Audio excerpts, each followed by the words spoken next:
ATM இயந்திரத்தில் தமிழ் மொழியை இடம்பெற செய்வீர், வங்கி உரிமையாளர் சங்கத்திற்கு டத்தோ தி முருகையா வலியுறுத்து.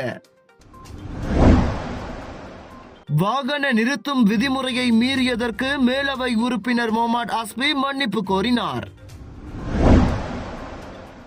ஸ்லாங்கூரில் நீர் விநியோகம் 83.5 விழுக்காடு வழக்க நிலைக்கு திரும்பியது.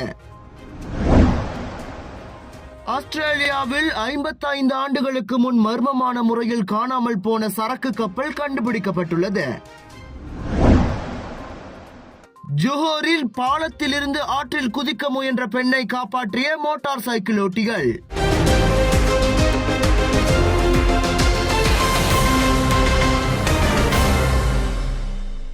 தொழில் முனைவோர் மேம்பாடு கூட்டுறவுத்துறை துணை அமைச்சர் டத்து ரமணன் ராமகிருஷ்ணன் மேற்கொண்ட அதிரடி முயற்சியில் தக்கூன் நேஷனல் வாரிய குழு உறுப்பினராக செந்தோசா சட்டமன்ற உறுப்பினர் டாக்டர் குணராஜ் ஜார்ஜ் நியமிக்கப்பட்டார்.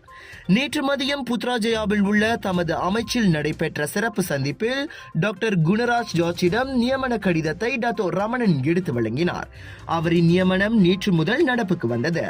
தொழில் முனைவோர் மேம்பாடு கூட்டுறவுத்துறை அமைச்சின் துணை தலைமை செயலாளர் டத்தோ ஹாஜி ஜம்ரி பின் சாலே, துணை அமைச்சர் டத்தோ ரமணன் ராமகிருஷ்ணனின் மூத்த அரசியல் செயலாளர் டத்தோ அன்புமணி பாலன், தக்கூன் நேஷனல் இயக்குனரும் தலைமை செயல்முறை அதிகாரியுமான டத்தோ அடாம் பின் அப்துல் கனி, தக்கூன் நேஷனல் வாரிய குழு தலைவர் டத்தோ அப்துல்லா சானி ஆகியோர் இச்சந்திப்பில் கலந்து கொண்டு டாக்டர் குணராஜ் ஜார்ஜுக்கு வாழ்த்து தெரிவித்தனர். சிறு குறு நடுத்தர இந்திய தொழில் முனைவோரின் முதன்மை தேர்வாக தக்கூன் ஸ்பூமி விளங்கி வருகிறது.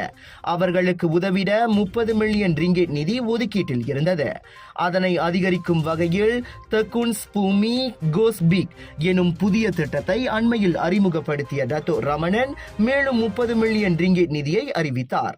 இதன் வழி இன்னும் அதிகமான இந்திய தொழில் முனைவோர் பயனடைவர் என்றும் எதிர்பார்க்கப்படுவதாகவும் இம்முயற்சிக்கு வலு சேர்க்கும் வகையில் டாக்டர் குணராஜ் ஜார்ஜின் நியமனம் அமைந்திருப்பதாகவும் டத்தோ ரமணன் நம்பிக்கை தெரிவித்தார். இதற்கிடையில் தம் மீது முழு நம்பிக்கை வைத்து தக்கூன் நேஷனல் வாரிய குழு உறுப்பினர் பதவிக்கு சிபாரிசு செய்த டத்தோ ரமணன் ராமகிருஷ்ணனுக்கும் நியமனத்துக்கு ஆதரவு தெரிவித்த தொழில் முனைவோர் மேம்பாட்டு கூட்டுறவுத்துறை அமைச்சர் ஈவான் பெனடிக்கிற்கும் நன்றி தெரிவித்துக் கொள்வதாக டாக்டர் குணராஜ் ஜார்ஜ் குறிப்பிட்டார். வங்கிகள் இன பாகுபாடு இன்றி அனைவருக்கும் சமமான சலுகைகள் வழங்க வேண்டும் என மாயிகாவின் தேசிய உதவி தலைவரான டத்தோ தி முருகையா கேட்டுக்கொண்டார். இந்த விவகாரத்தில் குறிப்பாக வங்கிகளின் பண பட்டுவாடா இயந்திரமான ஏடிஎம் இயந்திரத்தில் தமிழ் மொழியும் இடம்பெற செய்வதில் மலேசிய வங்கி உரிமையாளர் சங்கம் கவனம் செலுத்த வேண்டும் என முருகையா கேட்டுக்கொண்டார். அந்த சங்கத்துடன் நடத்திய சந்திப்பின் போது அவர் இதனை வலியுறுத்தினார். தற்போது மேப்ஸ் தானியங்கியில் மட்டுமே தமிழ் மொழி இடம்பெற்றுள்ளது.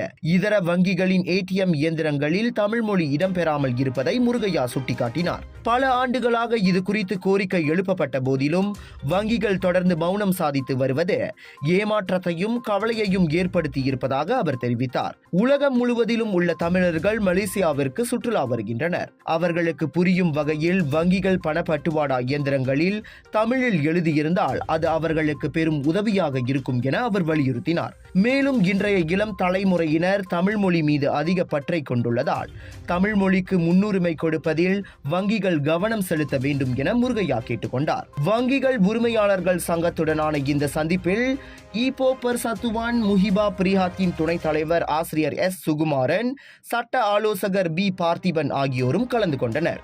அதாவது ஏடிஎம் என்று சொல்லக்கூடிய அந்த மிஷினில் தமிழ் மொழி பல இடங்களில் போர்த்தப்படவில்லை. இதை கட்டாயப்படுத்த வேண்டும், தமிழுக்கும் முக்கியத்துவம் கொடுக்கணும் சொல்லி அவங்கள வேண்டி விரும்பி இது 2வது முறையாக இந்த சந்திப்பை நாங்கள் நடத்தி வருகின்றோம். ஆனால் சில வங்கிகள் நம்ம மொழிக்கு அங்கே முக்கியத்துவம் கொடுக்கல. இந்த மொழின்னு வரும் பொழுது நம்மளை ஓரம் காட்டுறாங்க. அது இருக்கக்கூடாதுன்னு சொல்லி அவங்களுக்கு தெளிவாக விவாதித்து சொல்லி தெரியப்படுத்தியிருக்கோம். இன்றைக்கி வெளிநாட்டிலிருந்து வரக்கூடிய பல சுற்றுப்பிரயாணிகள் இந்தியா தமிழ்நாட்டை சார்ந்தவர்களாக இருக்காங்க. அவங்களுக்கு மலாய் மொழி தெரியாது, சிலருக்கு ஆங்கிலம் தெரியும், சிலருக்கு ஆங்கிலம் தெரியாது. அந்த பட்சத்தில் இவங்களுடைய இந்த பட்டுவாடா இயந்திரத்தில் பயன்படுத்தக்கூடிய அந்த கார்ட் உலகத்தில் எங்கே போனாலும் பயன்படுத்தலாம். ஆனால் அவங்க இங்கே வரும்பொழுது தமிழ் மொழியில் இல்லாத பட்சத்தில் அவங்களுக்கு கொஞ்சம் கடினமாக இருக்கும். ஆகையால் இந்த தமிழ் மொழிக்கும் ஒரு வாய்ப்பு கொடுக்கணும்னு சொல்லி நாங்கள் வேண்டி விரும்பி கேட்டிருக்கோம். பாதசாரிகள் நடந்து செல்லும் பாதையில் தனது வாகனத்தை நிறுத்திவிட்டு அதனை புகைப்படம் எடுத்துக்கொண்ட மேலவை உறுப்பினர் முகமது அஸ்பி மூடா அதற்கு மன்னிப்பு கோரியதோடு அதற்கான அபராதத்தை ஏற்றுக்கொள்வதற்கு முன்வருவதாகவும் கூறியுள்ளார். எதிர்காலத்தில் இதுபோன்ற சம்பவங்கள் இனியும் ஏற்படாது என அமானா இளைஞர் பிரிவின் தலைவருமான முகமது அஸ்பி தெரிவித்தார். இதற்கு முன்னதாக வாகனம் நிறுத்தக்கூடாத இடமான நடைபாதையில் தனது வாகனத்தை முகமது அஸ்பி நிறுத்தும் புகைப்படம் எக்ஸ் வலைதளத்தில் பதிவானது.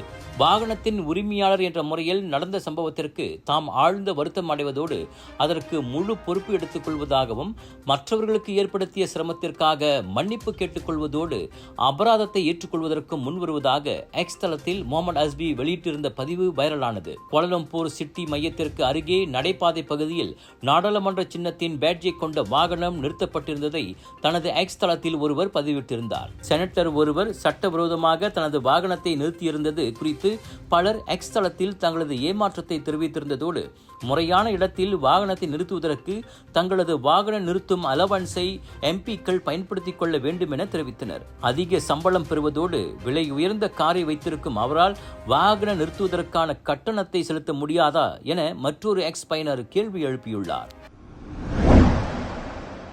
சுங்காய் குண்டாங் மற்றும் சுங்காய் சிம்பாவில் துர்நாற்ற தூய்மைக்கேடு ஏற்பட்டதை தொடர்ந்து 4 நீர் சுத்திகரிப்பு மையங்களின் செயல்பாடு தற்காலிகமாக நிறுத்தப்பட்ட நிலையில் ஸ்லாங்கூரில் பாதிக்கப்பட்ட பகுதிகளில் நீர் விநியோகம் தற்போது 83.5 விழுக்காடு வழக்கு நிலைக்கு திரும்பியுள்ளது. 3 பிரிவுகளாக பிரிக்கப்பட்டிருந்த அனைத்து இடங்களிலும் இன்று காலை 7:30 மணி வரை நீர் விநியோகம் வழக்க நிலைக்கு திரும்பியதாக பெங்குருசான் ஆயர் ஸ்லாங்கோர் வெளியிட்ட அறிக்கையில் தெரிவிக்கப்பட்டுள்ளது. பயணிட்டாளர்களின் குடியிருப்பு இடங்கள் மற்றும் நீர் விநியோக அழுத்தத்தை பொறுத்து நீர் விநியோகம் மீண்டும் வழக்கு நிலைக்கு திரும்பியது. பாதிக்கப்பட்ட முதல் பிரிவு பகுதியில் நீர் விநியோகம் இன்று காலை 7:30 மணி அளவில் முழுமையாக திரும்பியது. 2வது பிரிவுக்கான இடங்களில் இன்றிரவு 8 மணி அளவிலும் 3வது பிரிவுக்கான இடங்களில் நாளை காலை மணி 8 அளவிலும் நீர் விநியோகம் வழக்கு நிலைக்கு திரும்பும் என அறிவிக்கப்பட்டுள்ளது. பாதிக்கப்பட்ட பகுதிகளில் டாங்கிகள் மூலமாக நீர் விநியோகம் வழங்குவதற்கு ஏற்பாடு செய்யப்பட்டுள்ளது. முக்கியமாக மருத்துவமனைகள், இறுதிச் சடங்கு நடைபெறும் இடங்களுக்கு முன்னுரிமை வழங்கப்படும் என அந்த அறிக்கையில் தெரிவிக்கப்பட்டுள்ளது. Just watch me. Charge! Keeping you and your loved ones safe indoors with Nano EX technology. Panasonic. தலைநகர் கம்போங் பாருவில் உள்ள PKNS அடுக்குமாடி குடியிருப்பு பகுதியில் ஏற்பட்ட தீயில் 4 வாகனங்கள் முற்றாக சேதமடைந்தன. நேற்றிரவு மணி 10:43 வாக்கில் அந்த தீ விபத்து குறித்து கோலாலம்பூர் தீயணைப்பு மீட்புத்துறையின் நடவடிக்கை அறைக்கு அவசர அழைப்பு கிடைத்ததாக அதன் நடவடிக்கை பிரிவு கமாண்டோ முகமது அஸ்ருல் முகமது ஜென்னான் தெரிவித்தார். உடனடியாக தித்தி வாங்சா தீயணைப்பு மீட்பு நிலையத்தைச் சேர்ந்த வீரர்கள் சம்பவ இடத்திற்கு விரைந்தனர். அந்த தீ விபத்தில் கார் ஒன்றும் 3 மோட்டார் சைக்கிள்களும் முற்றாக அழிந்தன. எனினும் உயிருடர் சேதம் எதுவும் பதிவு செய்யப்படவில்லை. இரவு மணி 11:25 வாக்கில் தீ முற்றாக கட்டுப்பாட்டுக்குள் கொண்டு வரப்பட்டது. தீக்கான காரணமும் மொத்த இழப்பும் ஆராயப்பட்டு வருகிறது. சென்னாய் டெசாரு நெடுஞ்சாலையின் பாலத்திலிருந்து குதித்து ஆற்றில் தற்கொலை செய்து கொள்ள முயன்ற பெண் ஒருவரை மோட்டார் சைக்கிள் ஓட்டிகளும் இதர வழிப்போக்கர்களும் காப்பாற்றியுள்ளனர். அதற்கு முன்னதாக அப்பெண் பாலத்தின் மீது இருந்ததை அவ்வழியாக மோட்டார் சைக்கிள்களில் சென்ற 3 கண்டு அப்பெண்ணை காப்பாற்றும் முயற்சியில் ஈடுபட்டனர். பாலத்தின் மேலே அமர்ந்திருந்த அந்த பெண்ணை 3 ஆடவர்கள் இழுக்க முயல்வதை ஜூலை 21ஆம் தேதி ஞாயிற்றுக்கிழமை பிற்பகலில் நடைபெற்ற இந்த சம்பவம் குறித்த 21 வினாடிகளை கொண்ட காணொளியில் காண முடிந்தது. எனினும் அவர்களது முயற்சியையும் மீறி அப்பெண் அவர்களது கையை உதறிவிட்டு ஆற்றில் குதித்து விடுகிறார். இச்சம்பவத்தை பார்த்த இதர சிலரும் உதவ முன்வந்தனர். அவர்களில் சிலர் ஆற்றில் குதித்து அந்த பெண்ணை காப்பாற்றினர். அதன் பின் அந்த பெண்ணை சாலை ஓரத்திற்கு அழைத்து வந்த சில பெண்கள் அவருக்கு ஆறுதல் கூறினர். அந்த பெண் முன்பின் அறிமுகமானவராக இல்லாவிட்டாலும் வாழ்க்கையில் எவ்வளவு பெரிய சோதனையை எதிர்நோக்கினாலும் உயிரை மாய்த்து கொள்ள தற்கொலையில் ஈடுபடக்கூடாது என தங்களது முகநூலில் பல நெட்டிசன்கள் கருத்துக்களை பதிவிட்டனர். பினாங்கில் மோசடி கும்பல்களுக்கு இடைத்தரகர்களாக செயல்பட்டதன் வாயிலாக 96,000 ரிங்கிட் வரை இழப்பை ஏற்படுத்தியதாக நம்பப்படும் பெண் ஒருவர் உட்பட 6 கைது செய்யப்பட்டனர். பினாங்கில் உள்ள வெவ்வேறு இடங்களில் நேற்று மேற்கொள்ளப்பட்ட அதிரடி சோதனையில் 20 வயதுக்கும் 47 வயதுக்கும் இடைப்பட்ட அவர்கள் அனைவரும் கைது செய்யப்பட்டதை பாரட் டாயா போலீஸ் தலைவர் சூப்பரிண்டென்டன்ட் கமாருல் ரிசால் ஜனால் உறுதிப்படுத்தினார். அதில் கைதான 36 வயது பெண் இல்லாத ஆன்லைன் வேலை வாய்ப்பு மோசடி கும்பலுக்கு உடந்தையாக செயல்பட்டதும் அதனால் மிக அதிகமாக 76,000 ரிங்கிட் வரையில் இழப்பை ஏற்படுத்தியதும் தெரிய வந்துள்ளதாக கமருல் சொன்னார். தென்கொரியாவில் செயல்படும் நிறுவனம் ஒன்றில் வேலை வாங்கி தருவதாக கூறி கமிஷன் வாங்கி பெண் ஒருவரை ஏமாற்றியுள்ளார். அதே சமயம் கைதான இதர 5 ஆடவர்கள் இல்லாத கடனுதவி திட்டம், தொலைபேசி அழைப்பு மோசடி, இல்லாத வாகனங்களை விற்கும் மோசடி என பல்வேறு நடவடிக்கைகளில் ஈடுபட்டுள்ளதும் கண்டுபிடிக்கப்பட்டுள்ளது. அவர்கள் அனைவரும் குற்றவியல் சட்டத்தின் 420வது பிரிவின் கீழ் விசாரணைக்காக தடுத்து வைக்கப்பட்டுள்ளனர். 55 ஆண்டுகளுக்கு முன் விபத்துக்குள்ளாகி காணாமல் போன MV நூங்கா கப்பலின் சிதைந்த பாகங்கள் கண்டுபிடிக்கப்பட்டுள்ளன. 1969ஆம் ஆண்டு ஆகஸ்ட் மாதம் எக்கை ஏற்றிக்கொண்டு நியூ சவுத் வேல்ஸ் நீரிணையில் பயணித்த போது மோசமான புயல் மழையில் சிக்கி அக்கப்பல் விபத்துக்குள்ளாகி கடலில் மூழ்கியது. சம்பவத்தின் போது அக்கப்பலில் 26 பணியாளர்கள் இருந்தனர். கப்பல் மூழ்கிய சில மணி நேரத்தில் பாதுகாப்பு அங்கிகளுடன் கடலில் தத்தளித்துக் கொண்டிருந்த 5 பேர் பாதுகாப்பாக மீட்கப்பட்ட வேளை இறந்த ஒருவரது உடல் மட்டுமே கிடைத்தது. எஞ்சியவர்களுக்கு என்னவானது, அந்த கப்பலின் சிதைந்த பாகங்கள் எங்கே என்பது விளங்காத மர்மமாகவே இருந்து வந்தது. அதனால் ஆஸ்திரேலியா வரலாற்றில் மேற்கொள்ளப்பட்ட மிகப்பெரிய கடல் தேடல்களில் ஒன்றாகவும் அக்கப்பல் கருதப்பட்டது. எனினும் கடந்த மாதம் ஆஸ்திரேலியாவின் அறிவியல் நிறுவனம் ஒன்று உயர தெளிவுத்திறன் கொண்ட கடற்பரப்பு மேப்பிங் மற்றும் வீடியோ காட்சிகளை பயன்படுத்தி அக்கப்பலின் சிதைவுகள் இருக்கும் இடத்தை துல்லியமாக உறுதி செய்துள்ளது. கடல் பரப்பிலிருந்து 170 மீட்டருக்கு கீழே ஆழ்கடல் தரையில் அக்கப்பலின் உடல் பாகம் இருப்பது கண்டுபிடிக்கப்பட்டுள்ளது. அதனைத் தொடர்ந்து முக்குளிப்பு நடவடிக்கை வாயிலாக அக்கப்பலை பார்வையிடும் நடவடிக்கைகளும் அது ஏன் மூழ்கியது என்பதை கண்டறியும் நடவடிக்கைகளும் தொடங்கியுள்ளன.